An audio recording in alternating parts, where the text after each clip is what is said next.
Salut, c'est TW Jackson, mais vous pouvez m'appeler T-Dub. J'ai conçu cette vidéo pour vous afin de vous donner la première étape pour mettre un terme à votre rupture. Je l'ai faite car je veux vraiment vous aider et vous donner une direction, parce que je sais que c'est un moment tellement douloureux émotionnellement. Il est facile de commettre des erreurs.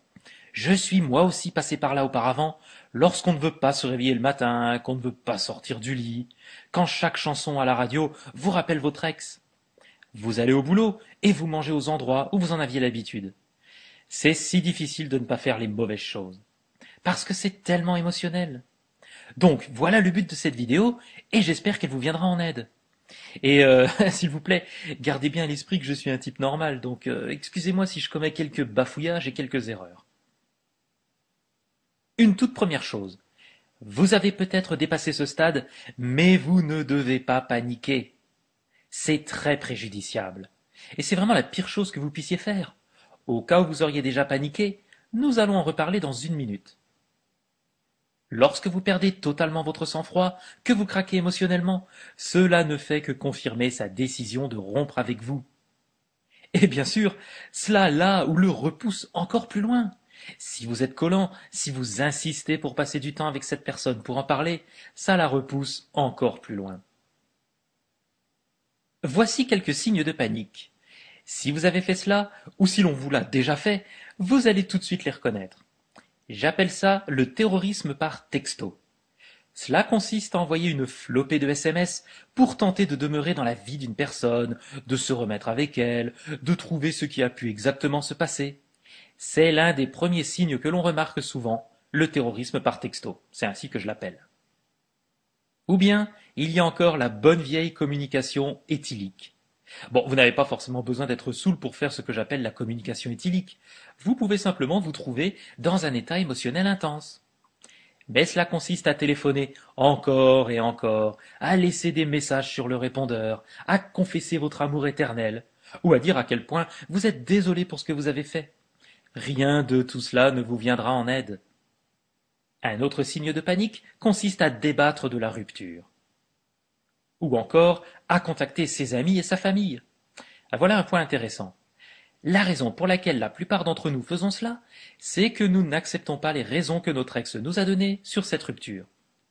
Donc nous pourrions penser qu'il y a quelqu'un d'autre qui patiente en coulisses, ou qu'il existe une autre raison que celle qu'elle ou il nous a donnée concernant la rupture.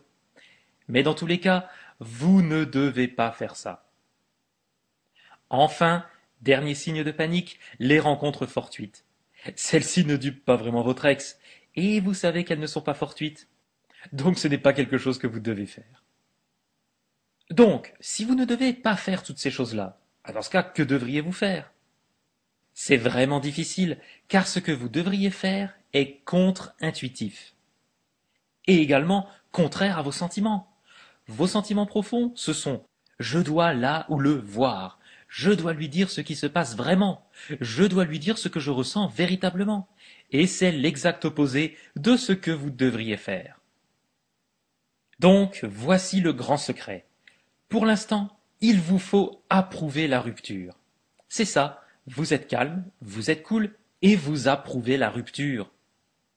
Donc je le répète à nouveau, vous êtes calme, vous êtes cool et ok avec ça.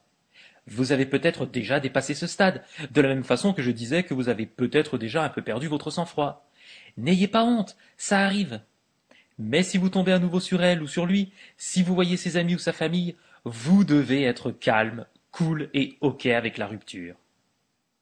Et surtout, le point crucial, ne faites pas tous ces trucs dingues dont nous avons parlé, le terrorisme par SMS, la communication éthylique, ou bien essayer de revoir ses amis et sa famille. Alors, pourquoi est-ce que cela fonctionne? Eh bien, ça marche pour de nombreuses raisons psychologiques très puissantes. Je vais parler de plusieurs d'entre elles. Je peux citer mon père ou mon grand-père qui me disait cette phrase tellement vraie dans la vie, un chien affamé n'est jamais nourri. Imaginez une seconde, vous entendez des grattements à votre porte d'entrée, vous ouvrez la porte et vous découvrez un chien avec la peau sur les os, visiblement affamé. Votre premier instinct est de le chasser du seuil de votre porte. Si vous ouvrez cette porte et que le chien a un collier, vous savez dans ce cas qu'il appartient à quelqu'un, et alors vous le traitez beaucoup mieux que le chien affamé qui grattait à votre porte. Mais la principale raison psychologique, et s'il vous plaît, veuillez graver cela dans votre esprit, c'est que les gens veulent ce qu'ils ne peuvent pas avoir. Je répète, les gens veulent ce qu'ils ne peuvent pas avoir. Et c'est tellement vrai. Prenez le travail, par exemple. À quel moment est-ce plus difficile de décrocher un travail? Quand vous n'en avez pas. C'est facile d'avoir un boulot quand vous en avez déjà un. Et la même chose se vérifie avec l'argent et les crédits. On prête de l'argent à des gens qui n'ont pas besoin d'argent, sans arrêt. Quand vous n'avez pas d'argent, c'est presque impossible d'obtenir le moindre crédit. Et c'est aussi vrai en ce qui concerne l'amour et l'attention.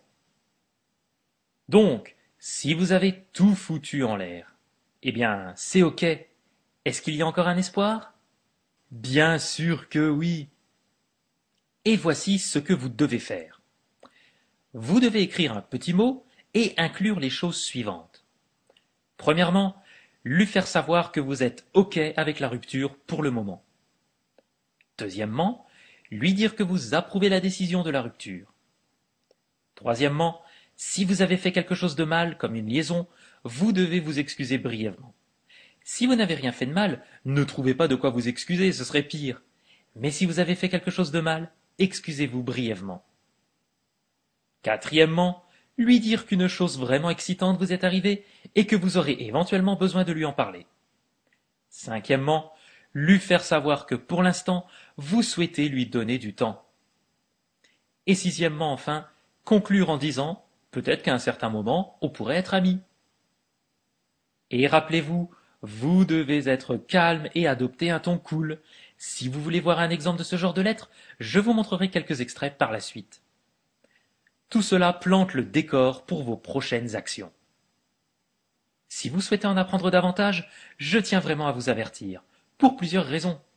Ce sont des tactiques très controversées. Certains ont dit que c'était de la manipulation mentale. J'étais vraiment méfiant, et j'y ai réfléchi longtemps avant de dévoiler ces informations, car j'ignore qui exactement va mettre la main dessus. Je pars du principe que si vous êtes quelqu'un de normal qui essaye de se remettre avec son ex, alors c'est une intention louable. Bon, je voulais ajouter aussi que ce n'est pas pour les traqueurs. Ce n'est pas destiné à être utilisé pour se venger. Ne vous en servez pas pour lui briser le cœur. Et ce n'est pas non plus destiné aux timbrés, aux cinglés et aux tordus.